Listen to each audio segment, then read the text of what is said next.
Diga. Quisiera saber del evento que se hizo ayer de la empanada, cómo resultó. Yo entiendo que bien, se vendió todo,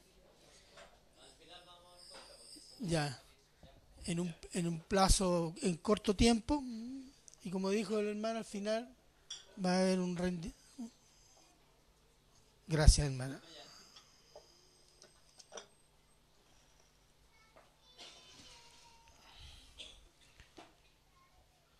Bien, ¿se recuerdan cuál es el versículo clave del libro de Efesios que estamos viendo? Efesios 1:3. Veamos, ¿qué dice? ¿Quién se atreve? ¿Quién se atreve a decirlo de memoria?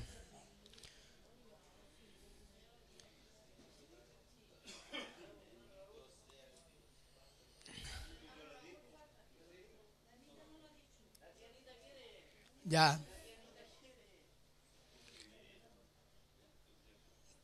Si no quiere, no lo sabe.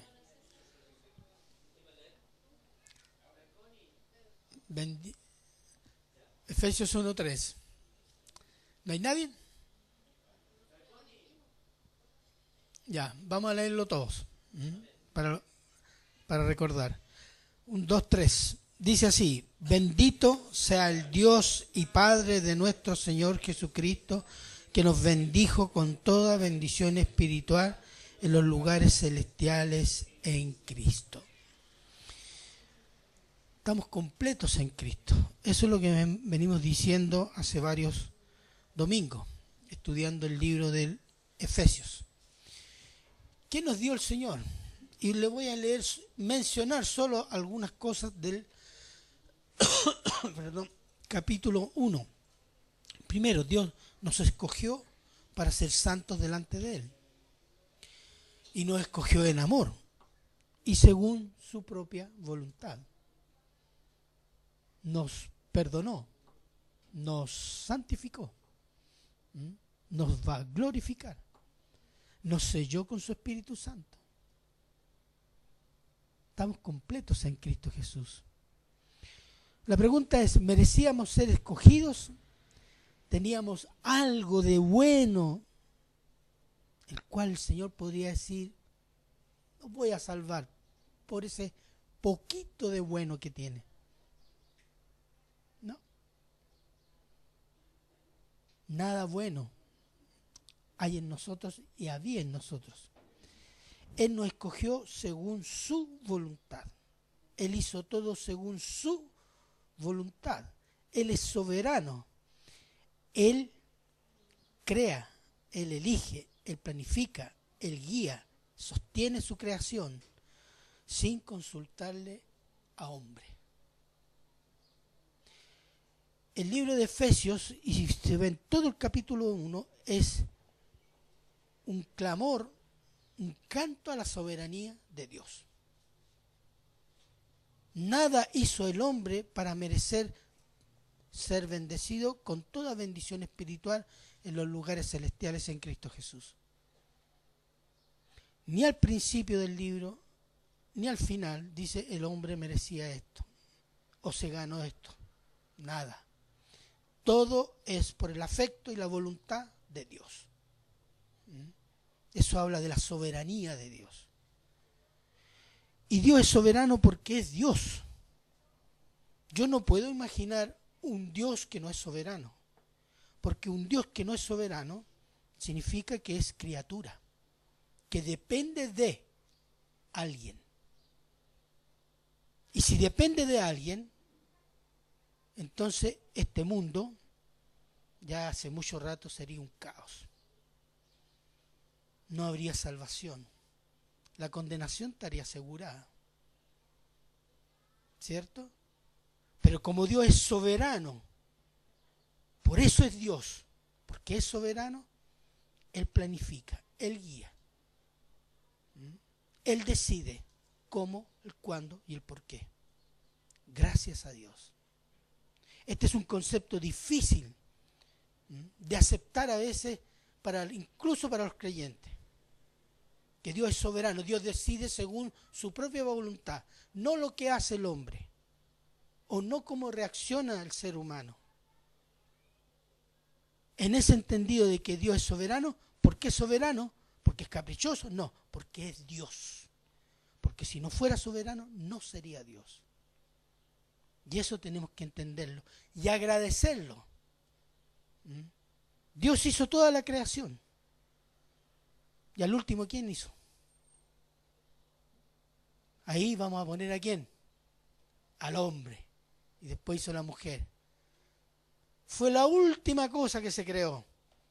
¿Cierto? ¿Ah? Ahí, al último, el sexto día, ahí está el ser humano.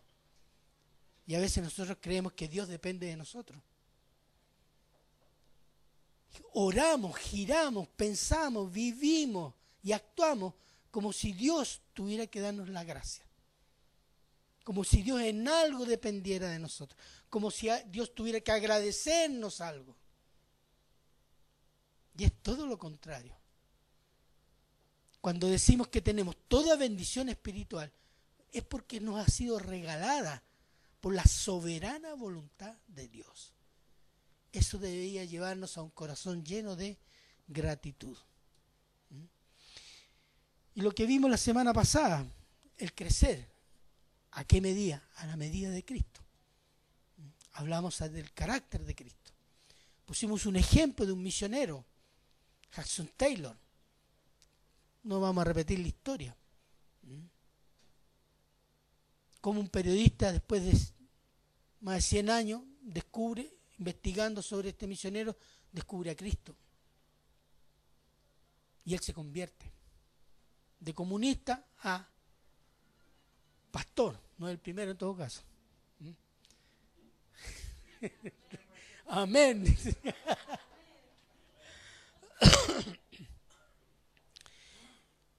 Y Efesios en el capítulo 4, del 14 al 16, sigue en esos términos. Vamos a leer el versículo 14, que dice así.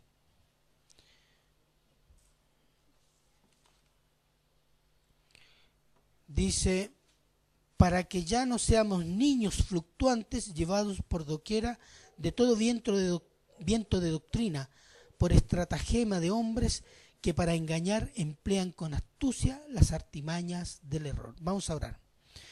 Padre bueno, Padre eterno, Padre misericordioso, Señor, en tu santa presencia, Señor, queremos exponer esta palabra, rogándote, Señor, que tú, Espíritu Santo, el todopoderoso Espíritu Santo, selle su palabra en nuestros corazones. Redarguya lo que hay que redarguir en cada corazón, la instrucción, la enseñanza, para ser cada día más parecidos a Cristo. Queremos tener un corazón dócil en estos momentos, Señor, para ser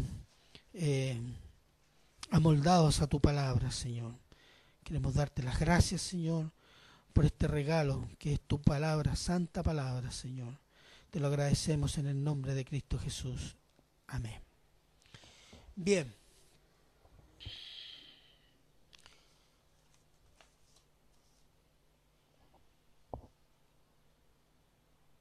Dice, no seamos como niños.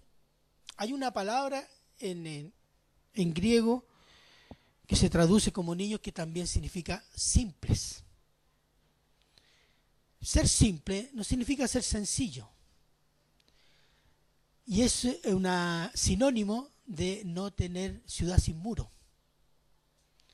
¿Por qué? Porque en el simple todo entra, todo sale. La ciudad sin muro, todo entra, todo sale.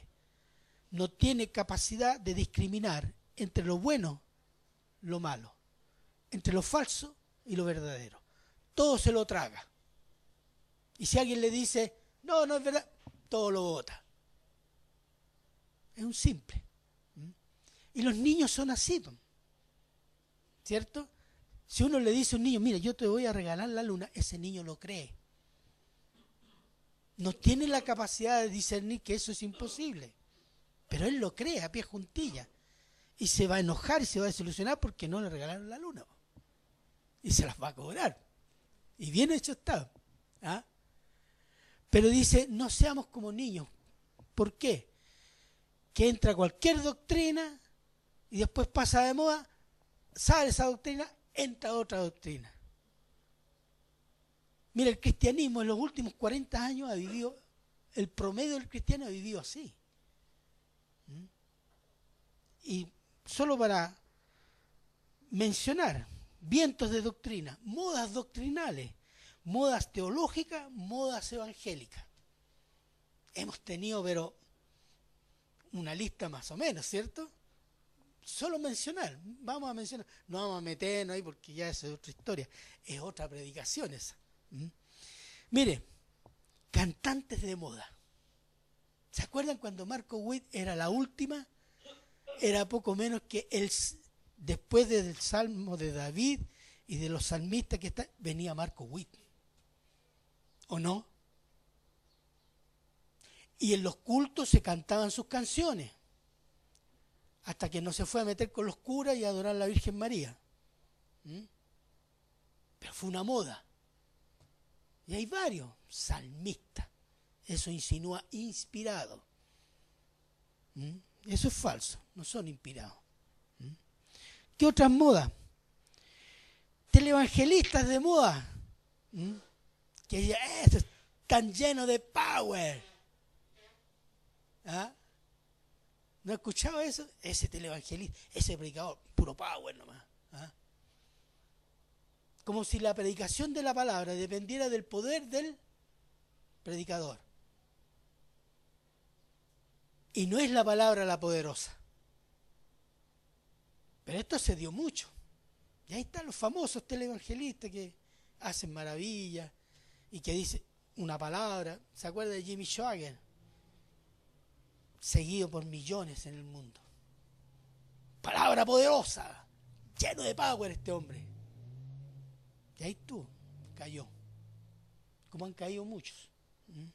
Esa fue una moda, ¿cierto? Después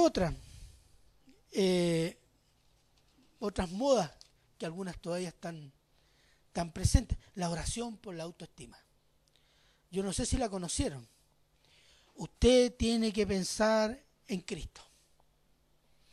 Cuando se concentre en Cristo, vaya a su infancia, entonces Cristo le va a ir limpiando aquellos dolores, aquellos traumas.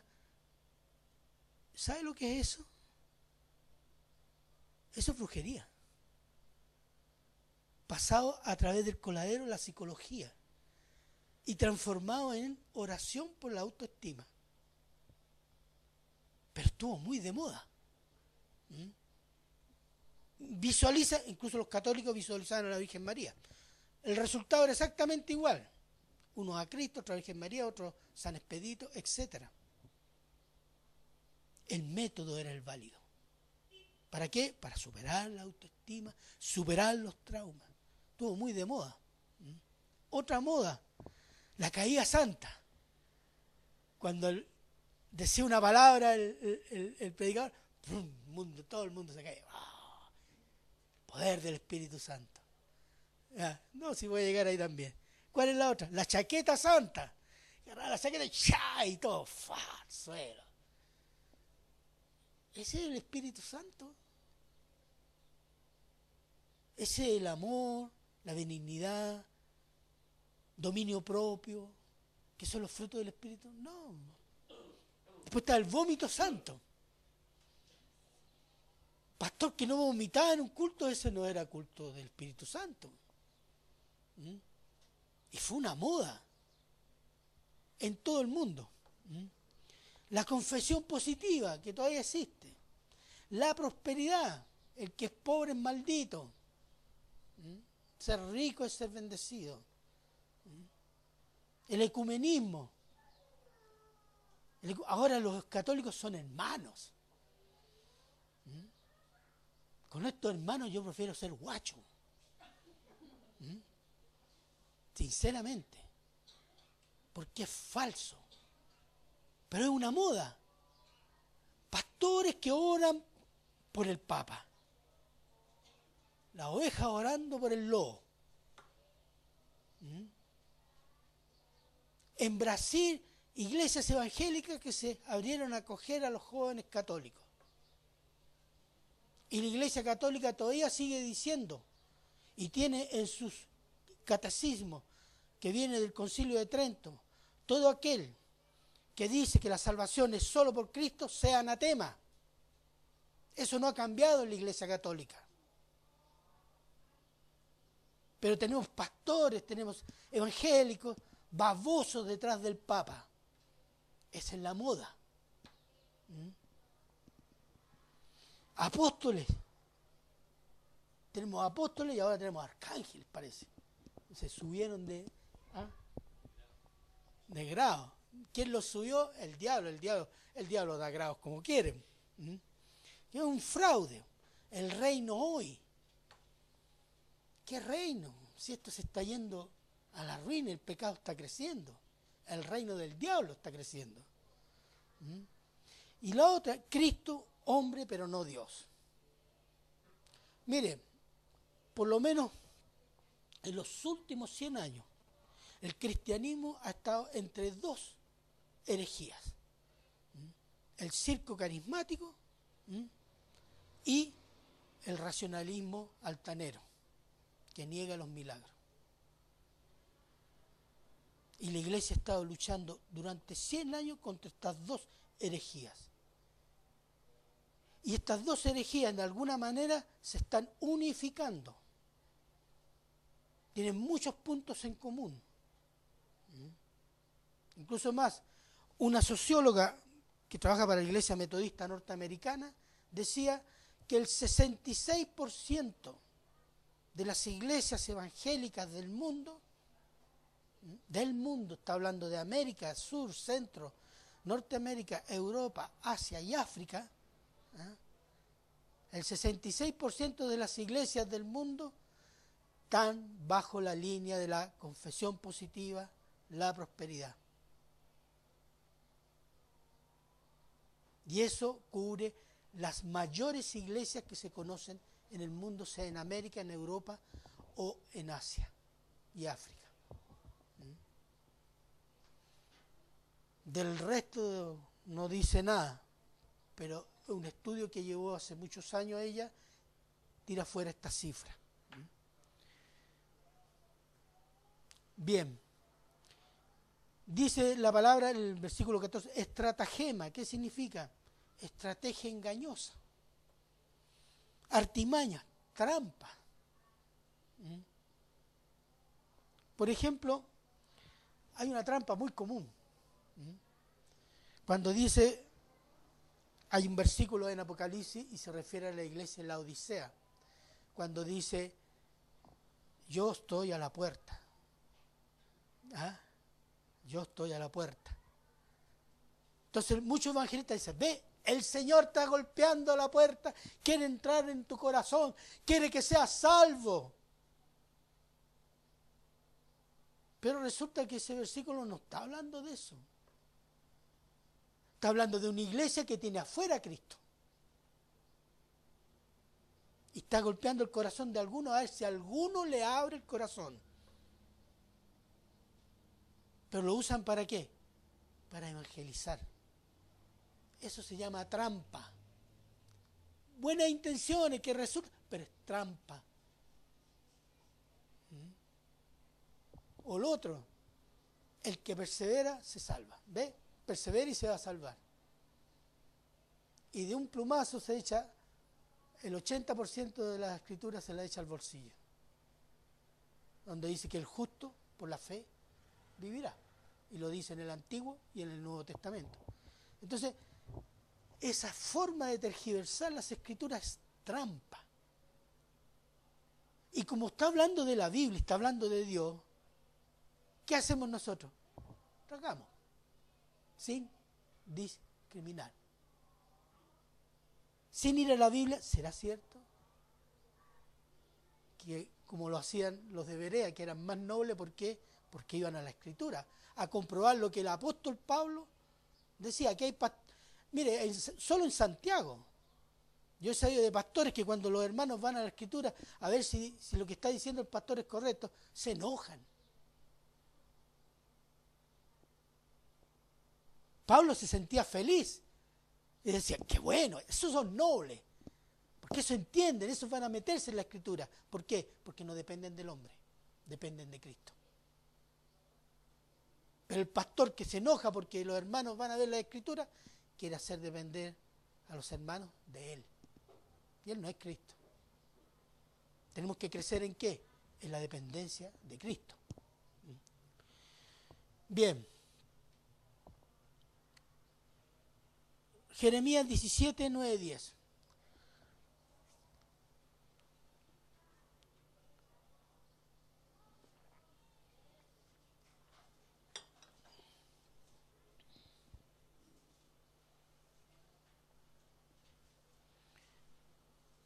Jeremías 17, 9, 10. Engañoso es el corazón más que todas las cosas y perverso. ¿Quién lo conocerá? Yo, Jehová, que escudriño la mente, que pruebo el corazón para dar a cada uno según su camino, según el fruto de sus obras. Amén. Gracias, hermana. ¿Por qué elegí este versículo? Es natural, es decir, nuestro corazón nos engaña. Pero además de la presión que hay sobre la iglesia, sobre las falsas doctrinas, los vientos de doctrina, las modas doctrinales que presionan a la iglesia, hay algo en nosotros, ¿sabe lo que es? Nuestro corazón. Nosotros a veces nos dejamos engañar por nuestro corazón. Es que yo tengo este peso en el corazón. Puedo tener muchos pesos, incluso deseo de matar a alguien. Pero no quiere decir que eso es correcto porque tiene ese peso en el corazón. Yo tengo la impresión y a veces la certeza que muchos creyentes que vienen a la iglesia regularmente, oran de vez en cuando y leen la Biblia algunos días a la semana y parecen buenos cristianos. Pero cuando se les presenta un gran problema, sea económico, de salud, emocional, cualquier problema así de esos que te remece la vida, se busca la solución en los propios medios. Los amigos, los hermanos, el pastor, y al final, Señor, ahí. Nos arrodillamos y comenzamos a buscar el rostro y la voluntad del Señor. Pero antes del conflicto estábamos bien con el Señor. No teníamos problemas. Yo me sentía bien y ese es el problema. Que buscamos sentirnos bien con nosotros mismos.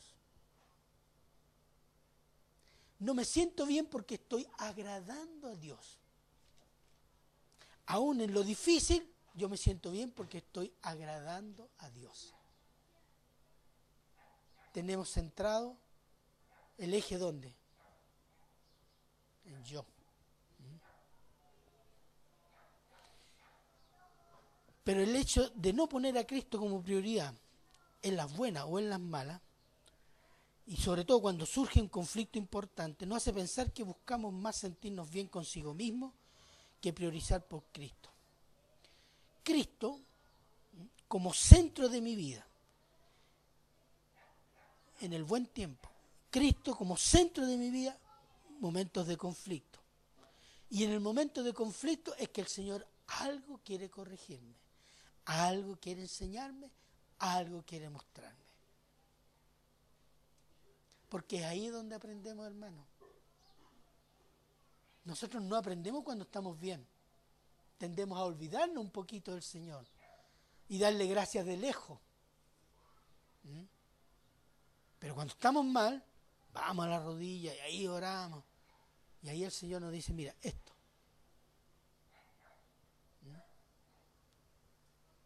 Quiere enseñarnos algo. Algo que quiere cambiar. Y lo hace mortificando nuestra carne y enseñándonos a despreciar nuestro sentimentalismo ególatra y nuestros valores inútiles. Y por eso deberíamos estar llenos de gozo. Primera de Pedro 4, del 12 al 13.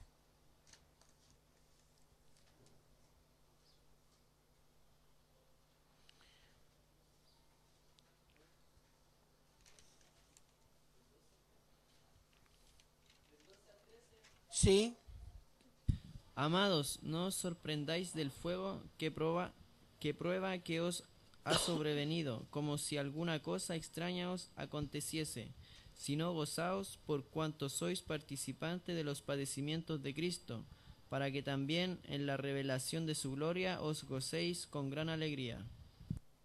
gozados cuando padecemos. ¿Por qué? Porque eso nos comienza a asemejar ¿a quién? A Cristo. Santiago 1, 2, 4.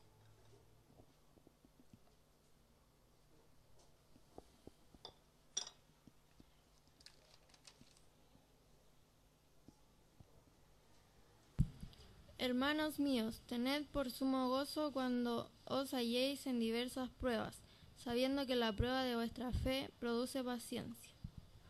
Exacto. Producir un carácter como el de Cristo. Cristo era paciente, muy paciente. ¿Y dónde se puede notar la paciencia de Cristo? Cuando está en la cruz, ¿y qué dijo? Padre, perdónalos, porque no saben lo que hacen.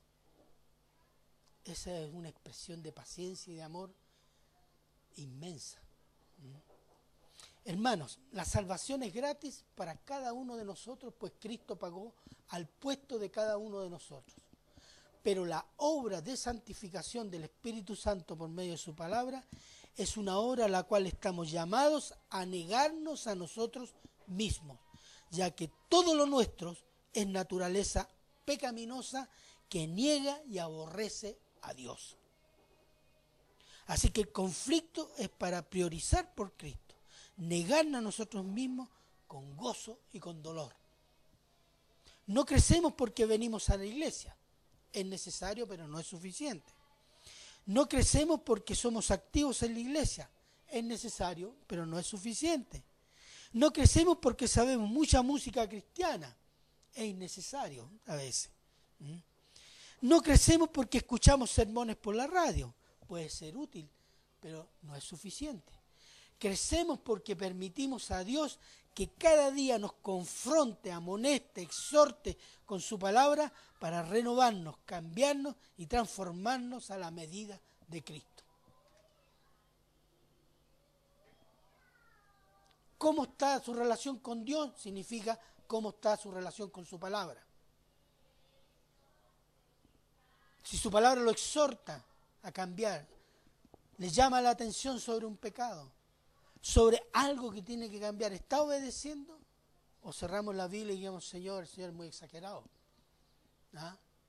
Otro día hablamos, Señor. Eso es el crecer, hermanos. Y eso bendice a nuestros hermanos. Y eso da gloria a Dios.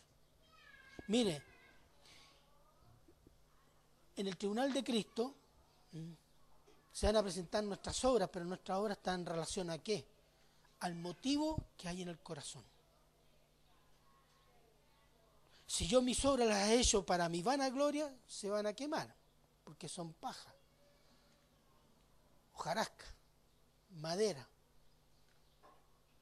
Pero si mis obras están hechas con la motivación de la gloria de Dios, esa es obra de la palabra en mí, transformación. Entonces, mis obras van a pasar por el fuego, porque son oro, plata, piedras preciosas, dice en Corintios. El motivo nace ¿de qué? De la obediencia a la palabra de Dios, de querer ser como Cristo para la gloria de Dios. Nosotros de eso vamos a dar cuenta, hermanos. Yo tengo que dar cuenta si fui fiel en entregar la palabra y en vivir la palabra. Y ustedes van a tener que dar cuenta si fueron fieles en recibir la palabra y vivir lo que entendieron que tenían que vivir. Respecto a eso, vamos a ser juzgados delante de Cristo. Y respecto a eso, vamos a recibir o no recibir galardones. No está en juego la salvación, pero sí los galardones. Y va a ser en relación a qué? A cómo yo acogí y viví la palabra de Dios, que es Dios mismo. Entonces el crecimiento no es una opción, hermanos. El crecimiento es ser como Dios para poder estar delante de Dios. Transformar el alma. Porque ese es el propósito del Espíritu Santo en nosotros. Y de eso se nos va a pedir cuenta allá en el tribunal de Cristo. Vivir la palabra. Vivir lo que cantamos. ¿Han visto algunos himnos muy lindos que nos emocionan? Señor, yo soy de Dios. Me entrego a Dios. Soy todo Dios. Dios, haz conmigo lo que tú quieras. Y nos emocionamos. Pero a veces llega hasta ahí nomás. Hasta la emoción. Pero estamos viviendo eso. No por una canción, sino por la palabra. A veces nosotros no le decimos mentira al Señor, a veces le cantamos mentira. Porque las canciones dicen mucho más de lo que nosotros pensamos y hacemos. Si usted canta una canción meditándola seriamente, debería terminar esa canción de usted de rodillas pidiendo perdón. Toda la iglesia deberíamos terminar. Señor, no es así como estoy cantando, perdóname.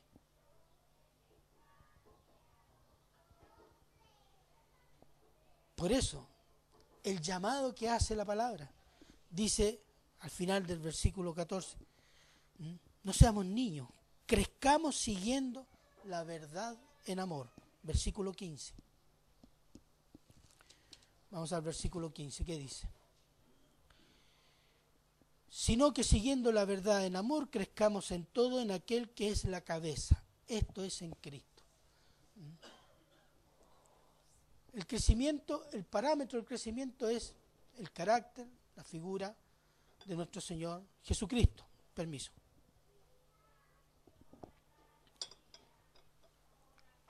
Siguiendo, ¿qué significa? Obedeciendo. La verdad es Dios, es Cristo, es la palabra. Y en este caso es la palabra. Siguiendo la palabra ¿en qué? En amor. ¿Se puede obedecer la palabra sin amor? ¿Sí o no? Vamos a Apocalipsis 2, del 2 al 5.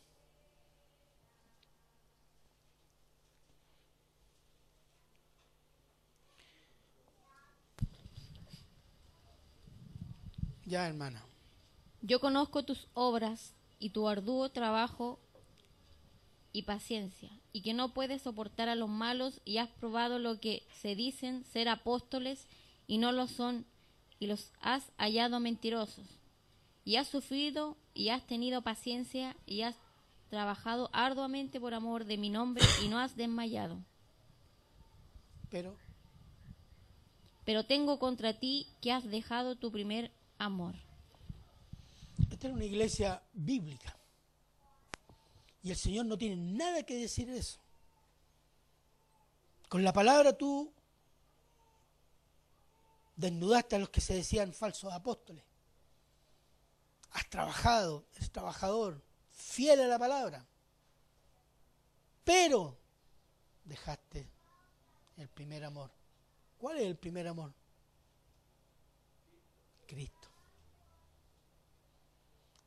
Cristo. Se fija que se puede conocer mucha palabra y ser fiel a la palabra, pero no tener amor a Cristo. Perder ese amor, esa relación, esa dependencia. Ese mutuo amor, sobre todo el amor de Cristo. Se puede incluso saber mucha palabra, y si no hay amor tampoco hay obediencia. Por ejemplo, vamos a ver el mandato. ¿Quién sabe quién es la ley de Cristo? ¿Cuál es la ley de Cristo? ¿Alguien puede decir? Exacto. Juan 13, del 33 al 34.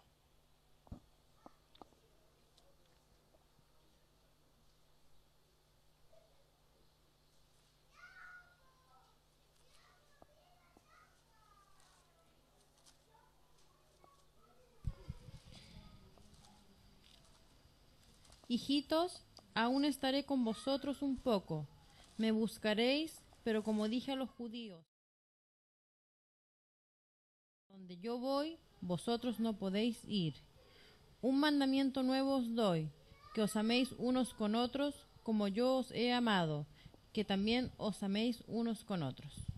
El apóstol Pablo dice, esta es la ley de Cristo. Amarse los hermanos tal como Cristo nos amó. Asemejarse a Cristo significa esto, en amar. ¿Y cómo amó Cristo? Incondicionalmente. Si algún día usted dice que ama a su hermano y se presenta la ocasión de que hay que morir por los hermanos, ahí está la prueba de la ley de Cristo en nuestras vidas. Porque Cristo murió por nosotros, ¿cierto? La aplicación de la ley de Cristo, 1 Corintios 13, 1, 7.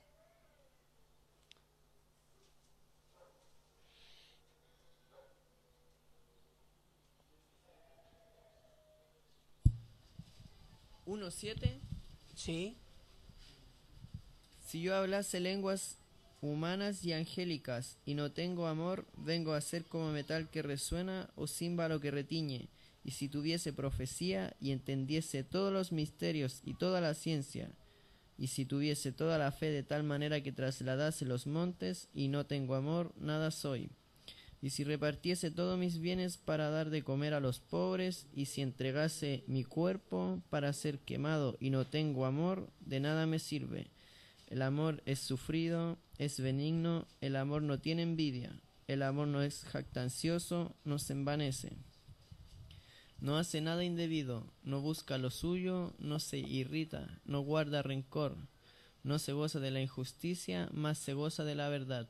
Todo lo sufre, todo lo cree, todo lo espera, todo lo soporta.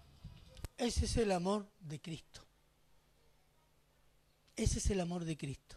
Si yo no tengo ese amor, puedo tener muchas otras cosas de la fe cristiana, pero no sirven de nada. ¿Sabe por qué? Porque no glorifican a Dios. Cuando no tengo amor de Cristo, tengo amor propio. Indirecta y a veces directa, me estoy autoalabando. Por eso no sirve de nada. Por eso la motivación, el fondo del corazón. Eso es lo que está mirando el Señor. No la acción, sino con qué corazón está haciendo eso. Si es para su gloria o para su beneficio propio. Por eso ese amor tiene que ser incondicional a Dios. En Juan 14, se los leo yo, 21. El que tiene mis mandamientos y los guarda, ese es el que me ama. El que sabe la palabra y la guarda para obedecerla es señal de amor. Y después el versículo 23. El que me ama, mi palabra guardará y mi Padre le amará y vendremos a él y haremos morada con él. También es lo mismo. Si yo amo a Cristo, amo su palabra. Si yo amo a Dios, amo todo lo de Dios. No puede ser que yo amo a Dios y odio a los hermanos. Mentiroso, dice Juan. Entonces, el amor está al centro. Porque la obra de Cristo no es una obra teológica. Se puede estudiar teológicamente. Pero es una obra de amor al Padre y de amor a la creación. Y eso es lo que nosotros recibimos cuando llegamos a la fe en Cristo Jesús. El amor de Cristo, el perdón de Cristo, la paz de Cristo. El pago que Él hizo para que nosotros fuéramos libres de esta maldición que se llama pecado. El amor no es un sentimiento que nos envuelve y nos emociona y en ese momento somos todos Dios, nada más de Dios, pero después la emoción pasa y se enfría. Eso es amor por sí mismo, hermano. Amor ególatra, amor centrado en la carne. El amor que exalta la música cristiana contemporánea, ese es un amor ególatra, carnal. El amor a Cristo es admirar por sobre todas las cosas a Cristo. Y querer ser como Cristo. Y querer estar siempre con Él como un enamorado, una enamorada. Cuando estaban enamorados, ¿ustedes qué querían? Estar todo el rato con el amor de su vida, ¿cierto? Eso es con Cristo. Pero para toda la vida. Porque mientras más lo conocemos, más lo amamos. Es más hermoso. Más gozamos de sus atributos. Y amarlo por lo que Él es. Él es Señor, Rey, Salvador, Dios, Creador, etc. Y amar todo lo que Cristo ama. En las buenas y en las malas. En todo momento del día y cada día de toda la vida. Es en el amor a Cristo. Es tal vez cuando más nos parecemos o asemejamos a Cristo. Efesios 3:19, ya que estamos en Efesios. La oración del apóstol Pablo, que dice: y conocer el amor de Cristo que excede a todo conocimiento, para que seáis llenos, note, ¿para qué? Para que seáis llenos de la plenitud, de toda la plenitud de Dios. Ese conocer el amor de Cristo significa experimentar el amor de Cristo. ¿Para ser lleno de qué? De todo lo de Dios. Eso habla de comunión. Versículo 16. Vamos al versículo 16. De quien todo el cuerpo bien concertado y unido entre sí por todas las coyunturas que se ayudan mutuamente, según la actividad propia de cada miembro, recibe su crecimiento para ir edificándose en amor de nuevo. Se nota que esta palabra aparece en varios pasajes a lo largo y llevamos apenas 4 capítulos. Quiere decir que es clave, que es importante, que es fundamental. Este pasaje se podría resumir en la primera frase y en la última. Dice, de quien todo el cuerpo bien concertado, primero, ¿de quién? De Cristo. Entonces podría decirse, de quien todo el cuerpo recibe su crecimiento para ir edificándose en amor. Y la frase no pierde absolutamente nada. ¿Se ha fijado? Pero el estilo de escribir del apóstol, entre a iniciar una idea, al término de una idea, introduce otros elementos. Y aquí introdujo uno, que es interesante, porque dice, de quien todo el cuerpo, bien concertado y unido entre sí por todas las coyunturas que se ayudan mutuamente según la actividad propia de cada miembro, recibe su crecimiento para ir edificándose en amor. Unido entre sí, unido por Cristo. El cuerpo de Cristo es uno solo, los miembros son muchos y cada uno es diferente, porque uno necesita del otro. Es el complemento, ¿cierto? Unido entre sí por las coyunturas, ¿sí? Por una, como diría, mecanismo interno, la palabra, el Espíritu de Dios, que se ayudan mutuamente según la actividad propia de cada miembro. ¿Cuál es la actividad propia de cada miembro?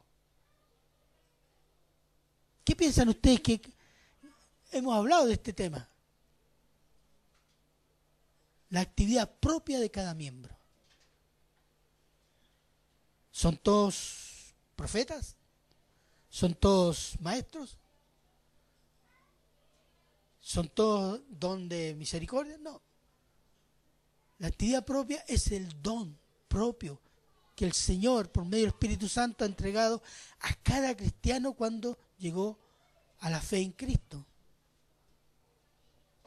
Eso hace su propia actividad, la más importante, la principal, sin excluir ninguna.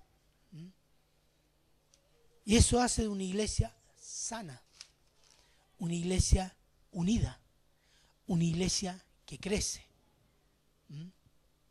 Todos unidos, cada uno con su don, y todos unidos a Cristo, según la actividad propia de cada miembro, ¿cierto? Que es el don recibido por el Espíritu Santo. La responsabilidad de cada uno es conocer y practicar su don para beneficio de la iglesia y para la gloria de Dios. Negarse a ello es desobedecer a Dios, negarle el beneficio a la iglesia y no glorificar a Dios. Hacer cojear el cuerpo no lo ayuda a crecer en el Señor, y cuerpo que no crece se enferma, y si la enfermedad se mantiene, termina agravándose, hermanos. Nosotros estamos enfermos aquí. Estamos enfermos. Yo diría que ni la mitad de la iglesia conoce sus dones. Y no somos una gran cantidad. Ah, no, pero es que yo sirvo así, nomás el Señor no. No. Si usted es creyente, usted tiene un don. Y ese don es para edificar a los hermanos y glorificar al Señor. Y eso ayuda al crecimiento espiritual de cada uno de nosotros. Y todos necesitamos los dones de cada uno. Por eso están puestos. Y negarse es todas estas consecuencias. Y además es ayudar a la enfermedad de la iglesia. Estoy hablando de una enfermedad espiritual. Recibimos el crecimiento de Cristo por medio de su palabra. Pero si estoy rechazando, seleccionando lo que el Señor me da para el crecimiento, es como rechazar su palabra. Y rechazar su palabra es rechazarlo a Él. No busco, no practico el don que Dios me dio. Estoy bien así. Eso es buscar la propia comodidad consigo mismo. Y no amar al Señor y servirlo como Él se merece, por lo que Él ha hecho por nosotros y por las promesas que nos ha regalado. El practicar el don, hermano, no es solo un deber, es un acto de amor, porque yo amo a mi Señor. ¿Y sabe cuál es la dificultad a veces de que no amamos profundamente como deberíamos amar al Señor? No es porque no sabemos las cosas. No es porque no las entendemos. Si hay algo que no entendemos a veces, ¿sabe cuál es? La profundidad de nuestra maldición, de nuestro pecado. Si nosotros nos viéramos con los ojos de Dios, lo inmundo, asqueroso que somos, y aún así Él tuvo misericordia, nos arrodillaríamos y le pediríamos perdón. Y el pecado es tan grave y tan inmundo y tan asqueroso para Dios, hermano. Si usted quiere ver ese pecado reflejado en algo, mire el sufrimiento de cuerpo y alma y espíritu de Cristo, porque fue la única manera de pagar esta maldición. Lloramos a veces por lo que Cristo sufre, pero eso deberíamos pagar nosotros,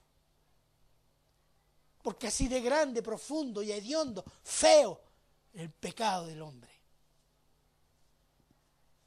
que Dios tuvo que mandar a su Hijo. Y en esa maldición, en esa cruz, está reflejado toda la fealdad y el rechazo de Dios al pecado. Eso éramos nosotros, hermanos. Dios por misericordia envía a su Hijo, salva,